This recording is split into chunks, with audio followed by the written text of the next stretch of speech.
우리가 사순절 기간 동안에 예수님을 따르는 삶이라는 큰 주제 속에서 첫째 주는 부르심, 그리고 두 번째 주는 내면의 확장, 오늘 세 번째 주는 제자도에 대해서 말씀을 나누고자 합니다. 우리 모두가 신앙생활 가운데에 마음 가슴 속에 이제 품고 잘 알고 있는 말씀이 있죠. 붙드는 말씀이 있습니다. 주 예수를 믿으라, 그리하면 너와 내 집이 무엇을 얻습니까? 구원을 얻으리라. 하나님께서 한 번 택하신 자녀는 결코 포기하지 않으시며 우리에게 주신 구원은 그 누구도 빼앗을 수가 없죠. 우리가 이 구원의 확신이 우리 신앙의 든든한 토대입니다. 그런데 오늘 본문을 보니까 오늘 본문 속에서 문 밖에서 한 사람들이, 한 무리가 주님, 저희 아시죠? 같이 밥도 먹고 같이 설교도 들었는데요 라고 외칩니다. 그런데 주님이 이들을 향해서 이렇게 말씀하세요. 나는 너희가 어디에서 왔는지 알지 못하노라. 이 말씀을 이렇게 묵상하면 이 장면 앞에서 덜컥 겁이 나죠. 한번 구원받으면 끝까지 책임져 주신다고 하셨는데 그러면 내 구원도 취소될 수 있는 거 아닌가요? 여러분 안심하십시오. 주님은 지금 구원의 취소를 이야기하시는 것이 아니라 주님은 오늘 이렇게 묻으시는 거예요. 이 말씀의 본질은 뭐냐면 너희가 나에 대해 아는 것과 그리고 나를 따라 좁은 문을 통과하는 것은 전혀 다른 문제이다 라고 하는 것을 말씀하시는 거죠. 오늘 강약길 위에서 한 사람이 예수님께 물어요. 뭐라고 묻냐면 주님, 구원받는 사람이 정말 그렇게 적습니까? 이렇게 묻습니다. 왜 이 질문이 나왔냐면 당시 유대 사회에는 유대인들에게는 그런 생각들이 있었어요. 이스라엘은 모두가 다 어떻게 된다? 구원받는다 라고 하는 생각들이 있었습니다. 그런데 예수님의 말씀을 이렇게 듣다 보니까 분위기가 좀 틀려요. 자기들이 생각한 거랑 좀 틀린 거예요.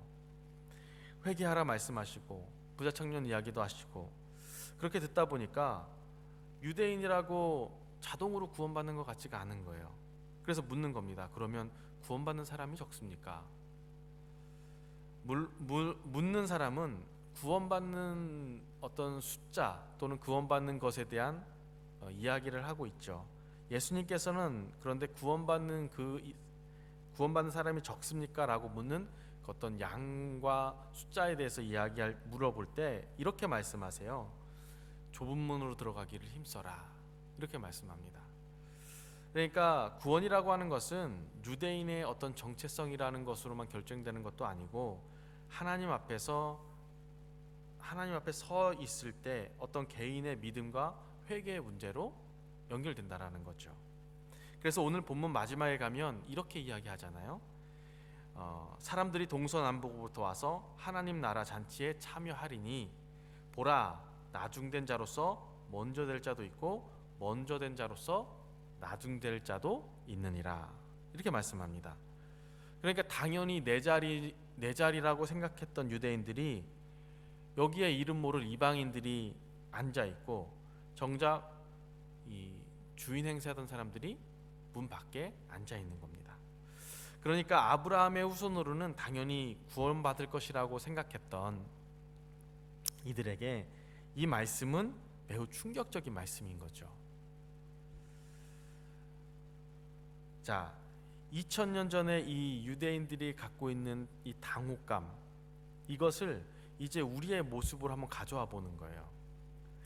유대인들에게는 뭐가 하나 있었냐면 내가 아브라함의 혈통이다 라고 하는 어떤 이런 자신감이 있었습니다.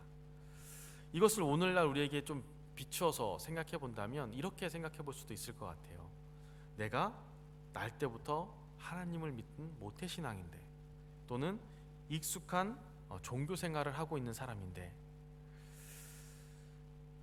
그러니까 유대인들이 우리는 아브라함 자손이니 당연히 구원을 받겠지라고 생각했던 것처럼 우리도 어느새 나는 교회에 오래 다녔으니까, 나는 직분이 있으니까 설마 주님이 나를 거절하시겠어 라고 생각을 합니다.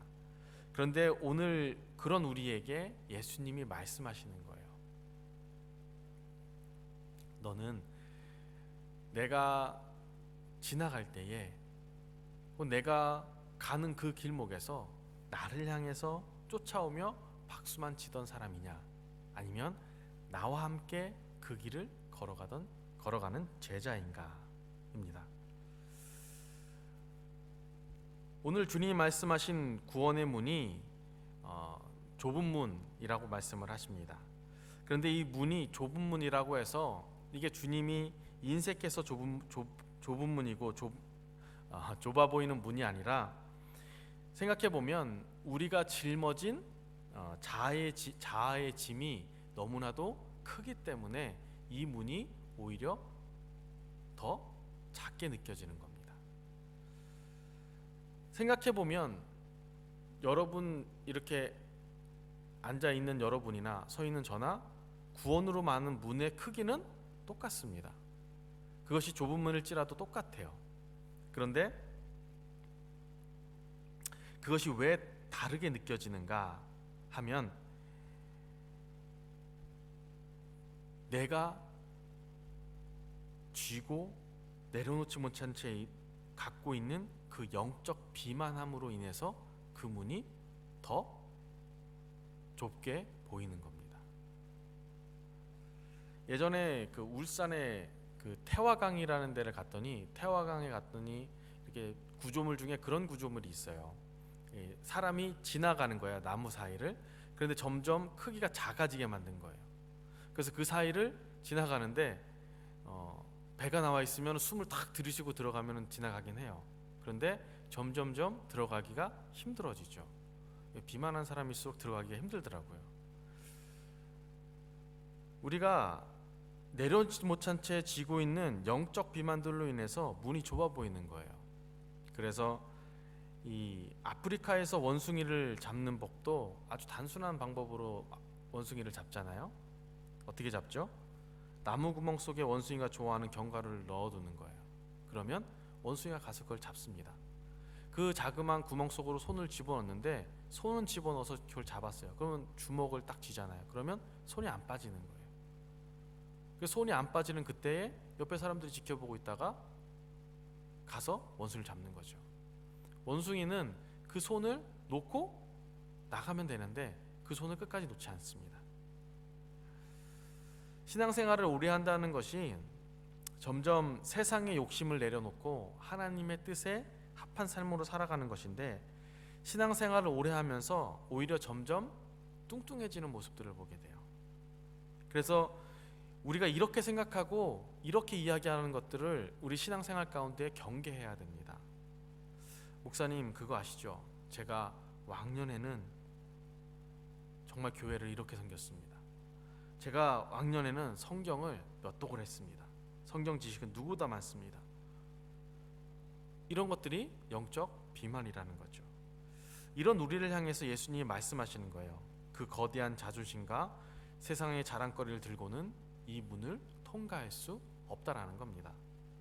그래서 문 앞에 내려놓고 빈손이 되어야만 들어올 수 있다라는 거죠. 요즘 한국 교회 내에서 한국의 교회의 신뢰도가 많이 추락을 했죠. 그러다 보니까 교회에서 계속 갱신하자 이야기를 합니다. 그러면서 주요적으로 하는 내용 가운데 어떤 내용들이 있냐면, 먼저 이제까지는 박수만 치고 떠나는 관람석 신앙에서 벗어나자는 거예요. 그래서 예배에서 감동적인 설교를 들으면, 야, 말씀 좋다, 박수치죠. 감동적인 찬양을 들으면 오늘 은혜 받았네, 그리고 감동합니다. 우리가 필요하죠. 그런데 문제는 뭐냐면 그 감동과 감탄의 찬사 이유가 없다라는 거예요. 그러니까 왜냐하면 많은 그리스도인들이 경기장에서 직접 뛰는 선수가 아니라 다른 사람들이 하는 걸 그냥 보면서 관람석에 앉아서 응원하는 팬의 모습으로 바라보기 때문에 그렇습니다. 팬이 되면 유니폼도 입고 응원가도 불러요. 근데 경기가 끝나면 팬은 관람료를 지불한 손님으로 집에 돌아가죠. 하지만 선수는 다음 경기를 위해서 경기가 끝나고 나가서 승리를 위해서 뛰어야 합니다. 주님은 오늘 우리에게 이렇게 묻고 계시는 거예요. 너는 내 경기를 구경하면서 그냥 점수를 매기는 팬이냐, 아니면 숨이 턱에 차도록 좁은 문을 향해서 사력을 다해서 뛰는 나의 선수냐라는 거죠. 또 이야기하는 것은 뭐냐면 내 입맛대로 고르는 소비하는 신앙에서 벗어나라는 이야기를 많이 합니다. 요즘 우리가 신앙을 이야기하면서 교회를 이야기할 때 정말 쇼핑하듯 어떤 유튜브를 구독하듯이 내가 기분 좋게 하는 메시지만 골라 담고 또 내 마음에 합한 곳들을 찾아다니죠. 구원은 쇼핑이 아니라 삶의 주권을 이제 완전히 이전하는 거잖아요. 그런데 내 입맛에 맞는 넓은 길만 골라 다니는 소비자의 태도로 신앙생활을 하겠다는 사람들이 굉장히 많습니다. 이것을 우리가 분명히 깨트려야 돼요. 그렇지 않으면 그 좁은 문을 들어갈 수가 없습니다. 제가 최근에 한국 교회에서 이런 이야기를 하나 들었어요. 한 교회 이야기인데 이제 요즘에 젊은 아이들이나 이제 어린 아이들이나 청소년들이 교회를 잘 안 나오잖아요. 그러니까 교회에서 교회를 나오기 위해서 금요기도에 나오면 출석을 하면 한번 출석할 때마다 10,000원을 주겠다라는 거예요. 조금 황당하기도 했지만 좀 충격적이기도 했습니다. 물론 이제 아이들을 예배 자리에 앉히고 싶어하는 어떤 간절한 마음일 수는 있겠죠. 그런데 이러한 행위가 초래할 것에 대해서 한번 깊이 생각해 볼 필요가 있습니다. 지금은 예배 드린다고 이 10,000원을 이 아이에게 주는 것이 이게 나중에 크면 그게 독이 되어서 돌아옵니다. 10,000원을 받는 순간에 아이의 머릿속에서는 예배라고 하는 것은 내가 드리는 것이 아니라 내가 1시간 참아준 거구나, 어떤 이런 개념이 생깁니다. 그렇게 되면 이 아이가 성인이 되었어도 이 신앙의 관계 속에서 어떤 것이 발생하냐 하면 하나님과의 관계를 거래로 보기 시작하는 거예요. 그래서 하나님, 제가 11조도 드리고 주일 성수도 했으니까 저한테 복을 좀 주셔야죠. 그래서 만약에 그 삶 속에서 잘못된 일이 생기거나 힘든 일이 생기면 실족해서 하나님을 떠나게 됩니다. 그래서 우리가 가르쳐야 될 것은 그냥 10,000원 하나 주면서 너 여기서 참고 기다려서 예배 드려, 이게 아니라 네가 드리는 예배는 가장 소중한 시간과 그리고 마음을 주님 앞에 드리는 거룩한 드림이다라고 하는 것을 가르쳐 줘야 되는 거죠. 성경에서는 가성비와 효율로는 도저히 따질 수 없고 이해할 수 없는 한 여인이 등장을 하죠. 바로 향유옥합을 깨뜨린 여인입니다. 이 여인이 향유옥합을 깨뜨렸을 때 제자들은 계산기를 두드리죠. 뭐라고 얘기해요? 이걸 팔면 수백 명의 가난한 사람을 도와줄 수 있는데 이걸 깨뜨리고 있느냐, 이걸 낭비하느냐, 이렇게 얘기를 합니다. 그러니까 소비적인 관점에서는 이게 낭비인 거예요. 그런데 주님은 오히려, 예수님은 그 여인을 축복하시죠. 제자들이 가성비를 따지는 소비자였다면은 여인은 그냥 전부를 드리면서 사랑했던 사람이었던 거예요. 좁은 문을 들어간다는 것은 계산기를 두드리는 것이 아니라 주님을 너무 사랑해서 내 인생을 낭비해도 아깝지 않다, 그렇게 고백하는 사람이 통과하는 문이 좁은 문이라는 겁니다. 그냥 10,000원의 보상이 그런 것이 없어도, 아니 오히려 내 주머니에 돈을 다 털어서 드려도 아깝지 않은 분을 만나는 것, 그것이 예배자의 모습이고 제자의 모습이라는 거죠. 그렇게 삶을 살아내야 한다는 겁니다. 좁은 문을 통과하는 것을 엄청 대단한 고행처럼 생각하는 분들이 있습니다. 그런데 그런 거 아닙니다. 그냥 오늘 내 삶의 현장에서 내가 주인이 되어서 내 편한 대로 결정하던 것들이 말씀에 의한 것은 이것이지 라고 하면서 말씀에 순종하는 모습으로 살아가는 겁니다. 그래서 관람석에 내려와서 이제는 뭐예요? 운동장에 나와서 뛰어야 되는 거죠. 십자가를 어떻게 해야 되는 거예요? 들고 뛰어야 된다는 겁니다. 그 힘쓰 있는 사람만이 진짜 주님의 사람입니다. 오늘 말씀을 보다 보면 들어가는 문이 닫혀 있잖아요. 밖에서 문을 쿵쿵 두드리면서 당황해하는 사람들이 예수님에게 하는 말씀이 있어요. 그 안에 있는 사람에게 하는 비장의 카드를 내놓아요. 그게 뭐냐면 이 말씀이에요. 주님, 우리 같이 밥 먹었잖아요. 주님, 우리 같이 설교하실 때 제가 저 앞에 앉아 있었잖아요. 이거예요. 그러니까 하나님을 예수님과 내가 잘 알잖아요 라고 이야기하는 겁니다. 그런데 여러분 한번 생각을 해보세요. 여러분이 잘 알고 있는 유명인이 있습니다. 그런데 그 유명인하고 내가 이제 뭐 SNS로 친구가 됐어요. 그래서 그 사람이 일거수일투족을 다 보고 있어요. 그래서 여러분이 그 사람을 잘 안다고 해서 그 사람과의 관계가 진짜 아는 사이인가요? 그러지는 않죠. 나는 그를 알지만 그는 나를 모를 수 있습니다. 이건 관계가 아니라 그냥 내가 그 사람에 대한 뭐만 가진 거예요? 정보만 가진 거죠. 오늘 본문의 사람들이 딱 그렇다라는 거예요. 주님의 설교를 들었고 주님이 기적의 현장에서 일하시는 것을 보았지만 그래서 주님에 대한 정보는 넘쳐났지만 주님에 대한 정보만 갖고 있었다라는 거예요. 그래서 주님이 이렇게 말씀하시잖아요. 나는 너희가 어디서 왔는지 알지 못하노라. 행악하는 모든 자들아 나를 떠나가라. 그러니까 왜 주님이 이렇도록 모른다고 하셨을까? 그러니까 주님이 원하시는 관계는 나를 많이 아는 것도 나에 대해서 많이 들었다라고 이야기하는 것도 아니고 나를 통해서 너의 삶이 변화되어서 그 삶을 살아갔느냐라는 거예요. 주님 곁에서 은혜로운 말씀에 고개를 끄덕이기는 하지만 삶의 현장으로 들어가서 세상 사람들과 똑같이 욕심부리고 미워하고 자기 이익을 위해 남을 밟았던 사람들, 주님은 그들을 향해서 행악하는 자들이라고 분명하게 말씀하시는 거죠. 그래서 예수님이 우리에게 요청하시는 것은 뭐냐면 너 나를 믿을 때 지식이 아니라 믿음으로 행하는 삶을 살라고 요청하는 거예요. 제가 요즘에 말씀을 묵상을 하면서 말씀이 참 어렵다라고 느꼈는데 그것이 뭐냐면 예전에는 지적인 만족과 어떤 말씀을 읽으면서 깨달아진 것에 감동을 했어요. 그런데 말씀을 묵상할수록 더 말씀이 어려워지는 것은 왜 그런가 봤더니 이 말씀이 삶으로 체득해야 된다라는 것이 굉장히 이 부담감으로 다가오기 때문에 그렇더라고요.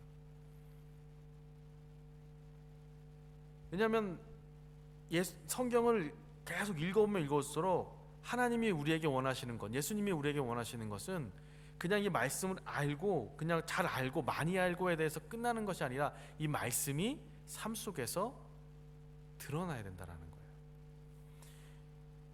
이 전설적인 줄타기 고개사로 유명한 사람이 한 명 있어요. 찰스 블론딘이라고.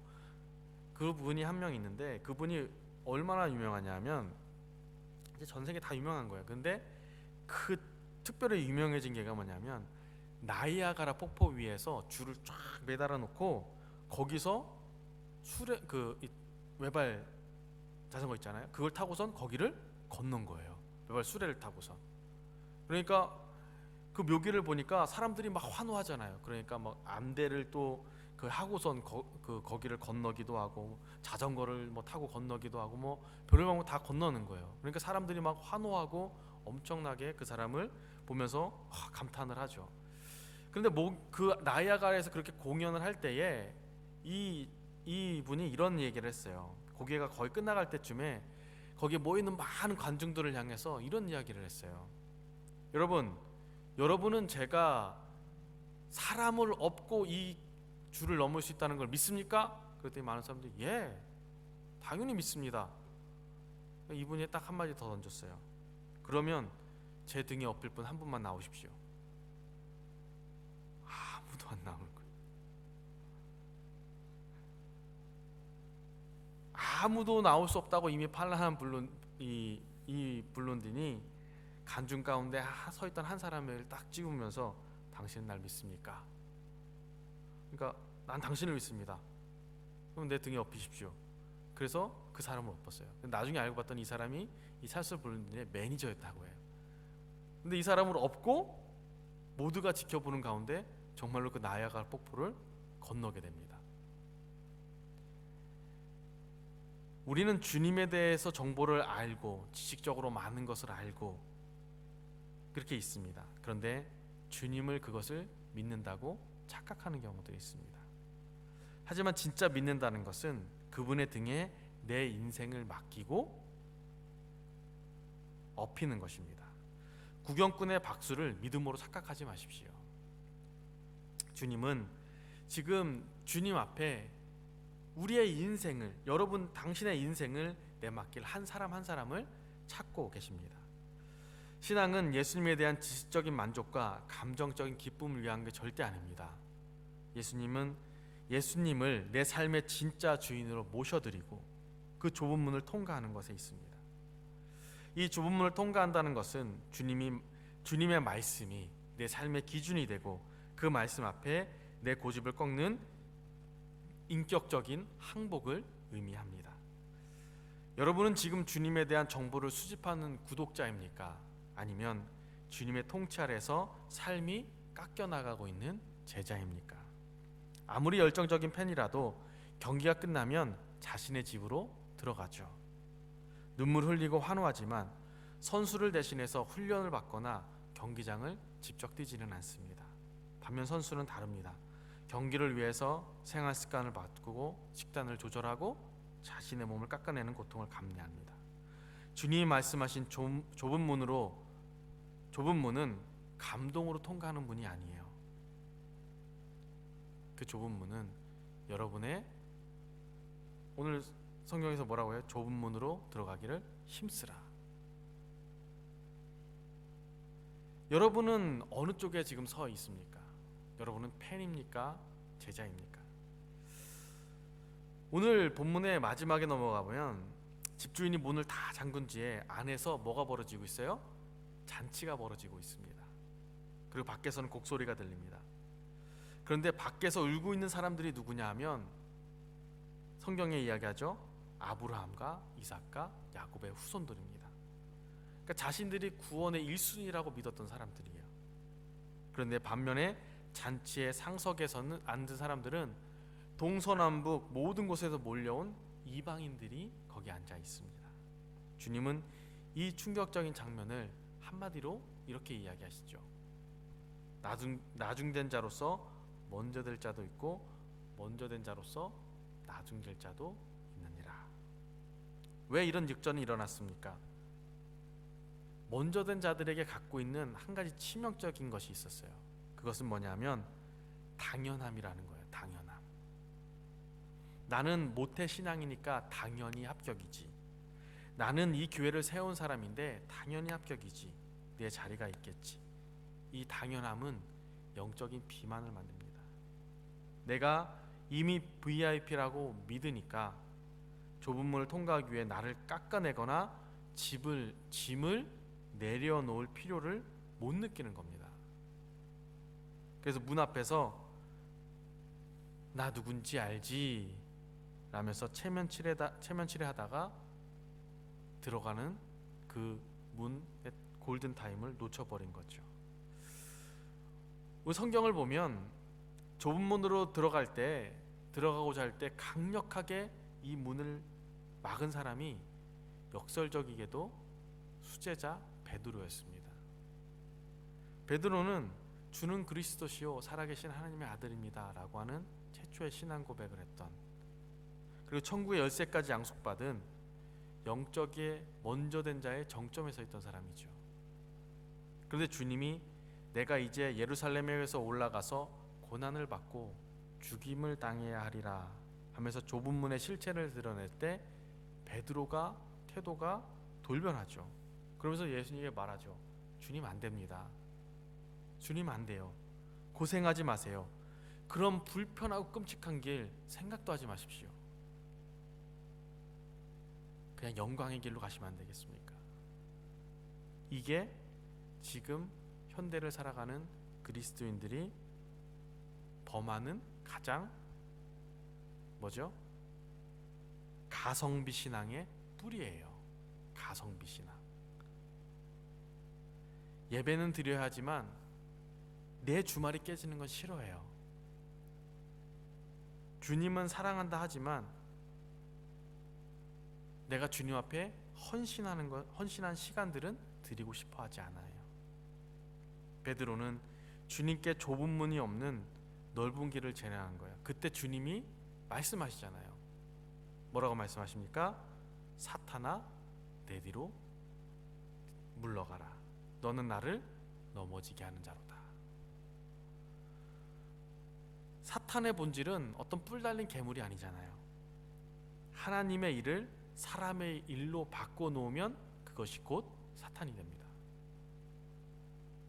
좁은 문으로 통과해야 할 애쓰고 힘쓰는 현장을 그냥 적당한 위로가 있는 거예요. 그런 편리함으로 덮어버리는 속삭임이 바로 사탄의 전략이라는 거죠.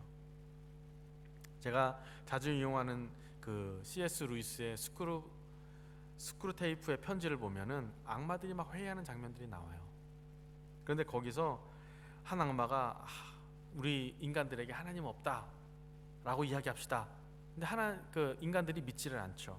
또 다른 악마가 그러면 아예 지옥이 없다라고 합시다. 근데 그것도 통하지 않아요. 그때 가장 노련한 악마가 이야기하는 거예요. 뭐라고 얘기하냐면 하나님도 있고 지옥도 있다. 하지만 서두를 필요는 없다. 이렇게 얘기합시다. 그러니까 사탄은 우리에게 교회를 떠나라고 하지 않아요. 다만 적당히 믿어라. 나중에 해도 된다. 굳이 그렇게 좁은 문으로 갈 필요 없다. 이렇게 속삭이는 거예요. 적당히와 나중에가 어쩌면 우리가 문 밖에서 슬피 울게 만드는 독약이 될 수 있다는 거죠.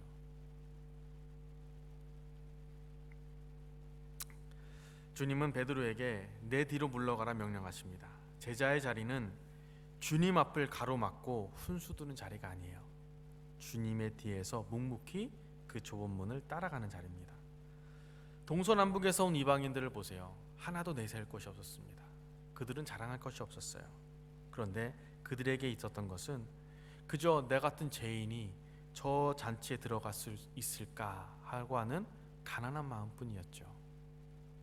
그들에게는 그 절박함이 있었어요.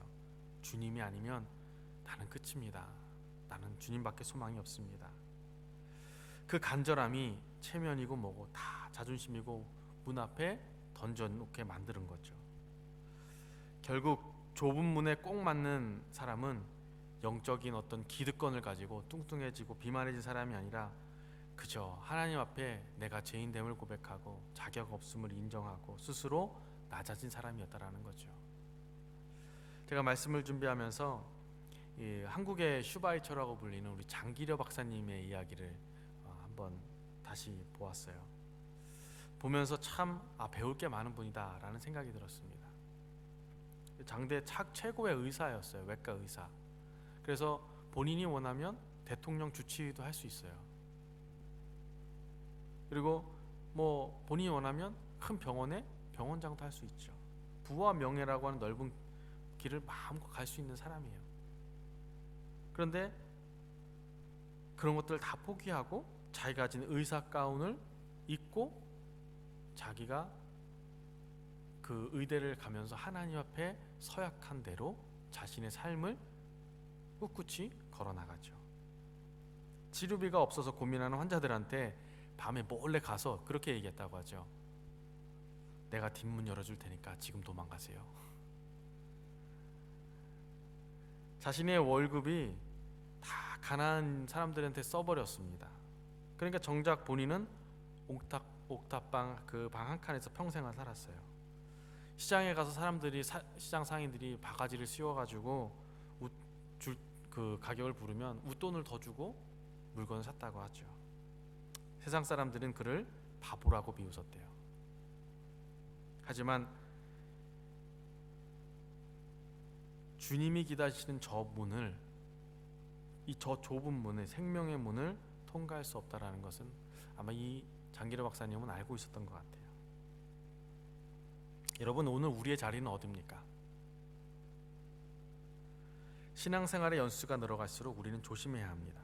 익숙함이 안일함이 되고 안일함이 기득권이 되는 순간 우리는 문 밖에 밀려나는 위기에 처하는 거예요.